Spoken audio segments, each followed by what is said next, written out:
Bonjour. Donc je vous présente aujourd'hui le niveau diplôme qu'on a mis au point à la fédération en fin 2019. C'est un diplôme qui s'adresse aux cavaliers, donc au même titre que les galops, et dont le but est de faire acquérir aux licenciés qui le souhaitent toutes les connaissances nécessaires pour connaître et gérer un cheval en autonomie. Donc ça, c'est en fait un produit qui répond à une demande du cavalier adulte d'avoir une connaissance approfondie du cheval, de la nature du cheval, de son bien-être, de ses besoins, et de savoir comment y répondre chez eux s'ils franchissent un petit peu l'étape un jour d'avoir un cheval à la maison. Donc à l'heure actuelle, c'est un diplôme qui s'adresse à tous les licenciés, et plus particulièrement aux cavaliers adultes qui souhaitent être propriétaires ou détenteurs d'un cheval.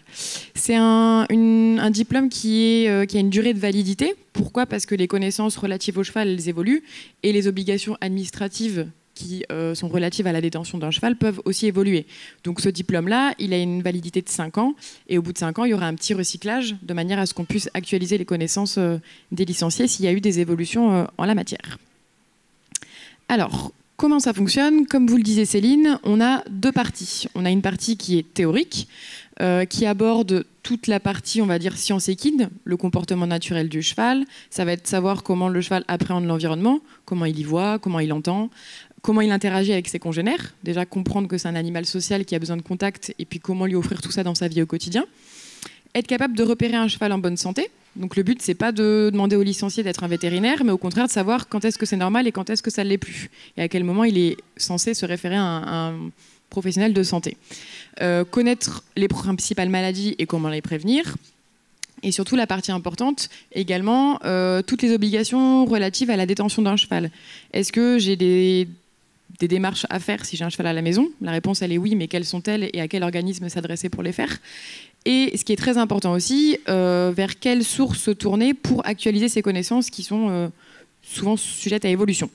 Donc cette partie-là, elle est prête, elle est déjà en ligne sur le campus FFE, dans la rubrique licencié, comme vous l'a dit Céline, avec la petite rubrique aide propriétaire. Donc c'est un enchaînement de vidéos qui est sanctionné, donc on l'a dit, par un QCM. Et donc là, attestation de validité est délivrée quand on a un taux de réussite de l'ordre de 80%, enfin de plus de 80%.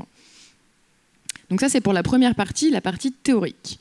La partie pratique, c'est là que vous rentrez en jeu, parce que les professionnels du cheval sont quand même les plus à même d'expliquer comment entretenir un cheval au quotidien.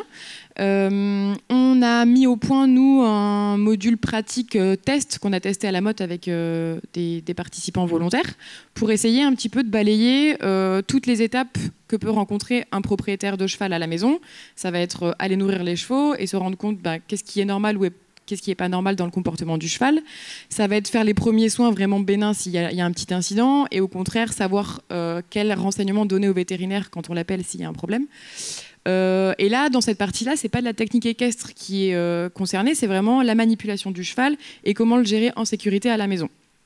Ça va être ouvrir une barrière avec un cheval en main, remettre un cheval au pré sans se faire taper par les 4 autres qui sont à l'intérieur. Donc c'est vraiment du bon sens, mais là, les professionnels ont un vrai rôle à jouer dans ce domaine-là. Donc on a, nous, réalisé un déroulé type de journée qui est présent dans le règlement de ce diplôme-là et que vous avez complètement à disposition pour organiser votre journée au club.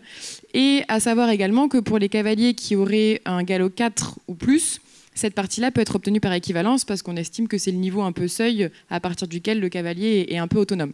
À savoir que même s'il a le galop 4, il est tout à fait libre de quand même se former au sein d'un club pour avoir ces renseignements-là. Alors pour vous donner une petite idée, nous on avait organisé la journée, c'est de l'ordre de 7 heures à peu près, 3 heures le matin, 3 heures l'après-midi, et on vous a listé vraiment dans le règlement tous les points à aborder, donc vous êtes vraiment guidé dans le règlement avec toutes les infos à mentionner. Alors, si ce produit vous intéresse, et nous, pour en avoir fait la communication, pour avoir commencé, c'est un produit qui séduit vraiment les adultes, parce que pour certains, c'est vraiment un point d'entrée, déjà un point de contact avec un club. Si c'est des cavaliers isolés, c'est vraiment un moyen de se rattacher à un professionnel. Et puis pour eux, c'est un peu aussi l'occasion de comprendre comment fonctionne leur club, s'ils en ont déjà un, comprendre pourquoi les chevaux ils sont nourris comme ça, pourquoi on est organisé de cette façon, et ça permet vraiment de créer du lien avec les cavaliers adultes qui se sentent impliqués dans la vie du club. Pour vous donner une idée, ça représente quoi à l'heure actuelle? Donc la partie pratique, la partie théorique, pardon, sur le campus, elle est vraiment déjà en ligne et tout le monde y a accès. Elle est du coup gratuite pour les licenciés. À partir du moment où vous êtes identifié, vous avez accès à ce module-là de manière totalement gratuite. Donc là, il y a déjà, on vous mettra les chiffres après, mais il y a déjà une soixantaine, enfin pas loin d'une centaine de personnes qui sont en train de suivre ces cours-là. Et pour la partie pratique, c'est tout doucement en train de se mettre en œuvre. Pour les clubs qui voudraient la proposer, il y a plusieurs critères assez simples à remplir, à savoir le premier, avoir une adhésion à la FFE qui est à jour forcément, s'engager à respecter le déroulé du programme, donc vraiment s'assurer qu'on aborde tous les points qui sont dans le règlement, que le formateur lui-même atteste qu'il a réussi la partie théorique dont je vous ai parlé juste avant. Et le dernier point, que la structure en question dispose de la mention bien-être animal des labels qualité. Donc ça, c'est peut-être un point qui est un peu plus récent. Est-ce que vous avez connaissance de cette mention au sein des labels? Oui? Non? Alors, cette mention-là, elle a été mise en place à la rentrée dernière, donc en septembre. C'est vraiment, donc c'est pas un label à part entière, c'est vraiment une mention qui vient en plus du label qualité. Ce sont 15 critères supplémentaires, assez simples, qui sont issus de la charte pour le bien-être équin qui a été signée par tous les professionnels de la filière en 2016. On va par exemple s'attacher à regarder si les chevaux peuvent avoir des contacts avec des congénères à un moment de la journée, s'ils ont des temps en liberté à l'extérieur à un moment de la semaine, donc des critères un peu comme ça. Et c'est nécessaire en fait d'obtenir un score de 80% à ces critères-là pour disposer de la mention bien-être animal.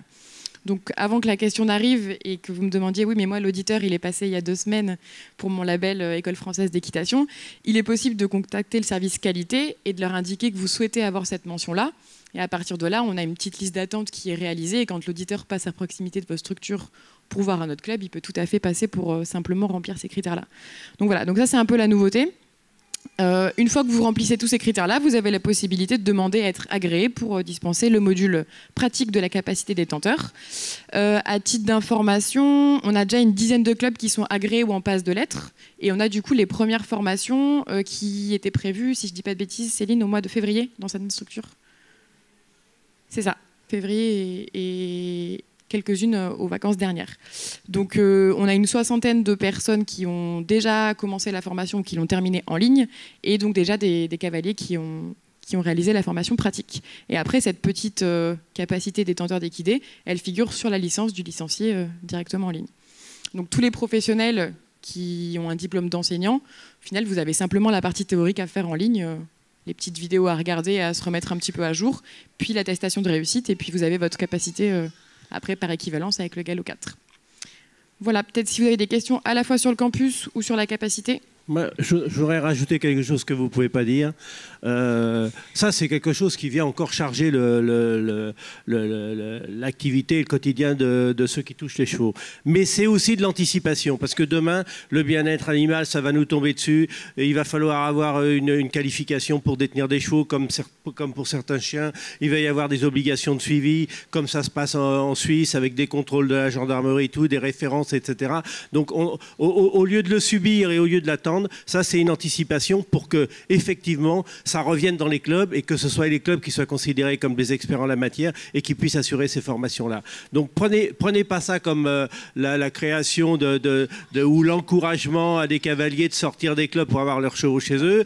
De toute façon ça on le maîtrise pas, mais en tout cas comme la capacité au club de prendre le manche dans la présence des chevaux sur le territoire autour d'eux. Donc ne vous abstenez pas de rentrer dedans, même si vous en avez un ou deux de temps en temps. Ça fait partie des formations que vous pouvez proposer aux adultes. Ils sont ravis autant de monter à cheval que d'apprendre ces connaissances-là. Et en plus de ça, ça leur donne un petit objectif en disant si j'ai un cheval un jour chez moi, j'ai les éléments nécessaires. Mais c'est vraiment de l'anticipation qu'on fait à chaque fois, pas pour rajouter de la réglementation à la réglementation, mais souvent pour s'opposer à ce que l'État nous sorte des textes et qui nous oblige et qui nous contraignent avec d'autres interlocuteurs. Voilà. Donc, mais ça, c'est important de le rappeler parce que quand on reçoit ça comme ça, on se dit oh là là, alors maintenant pour avoir un cheval, il faut un permis. Oui, mais c'est nous qui allons les délivrer. Bien sûr. Et après, c'est aussi intéressant de se dire qu'on peut avoir une journée complète qui est occupée avec des clients, avec des chevaux qui, au final, s'économisent un petit peu parce que c'est pas une journée où ils pratiquent et où ils sont montés. Donc, ça a quand même beaucoup d'avantages à ce niveau-là aussi. Est-ce qu'il y a des questions campus plus capacité. Juste sur cette capacité, moi je témoigne d'utilisation de cet outil pour rentrer des adultes qui ne sont même pas équitants à la base, mais amoureux des chevaux, et juste qui vont se servir de cette capacité pour acquérir de la compétence auprès de nos clubs. Merci. Oui. La formation, on le propose sur combien de temps? La partie pratique, nous, on l'a basée sur une journée. D'accord. Oui, à peu près 3h30 le matin, 3h30 l'après-midi, en prenant son temps. C'est en général une journée. Tout à fait, oui, ça c'était vraiment un format type, mais c'est pour vous donner une idée du volume horaire, 7 heures on va dire. Et pour info, parce que je sais qu'il y a des formateurs dans la salle, j'ai eu, il y a 15 jours, un stagiaire BPGEPS qui a mis en place la formation capacité détenteur d'équidés dans le cadre de son dossier UC1 et 2. Et j'ai trouvé l'idée assez originale et qui change un petit peu de la traditionnelle animation ou du goûter d'anniversaire. Enfin voilà. Juste une petite question, moi je vais beaucoup voir des chevaux chez des particuliers. On voit beaucoup de choses qui sont par manque de connaissances. Et pour moi, cette capacité détenteur d'équidés, ce serait intéressant qu'elle devienne obligatoire pour des gens qui ont des chevaux chez eux, qui ne sont pas encadrés par des professionnels. Après, du coup, c'est pas du ressort de la fédération, mais elle peut peut-être appuyer justement dans ce sens-là.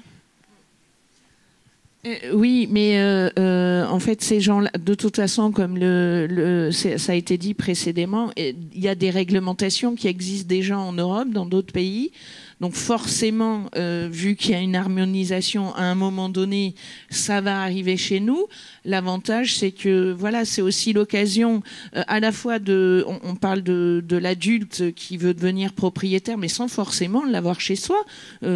S'impliquer un petit peu plus, ou ne serait-ce qu'au niveau de la demi-pension, savoir au quotidien, etc.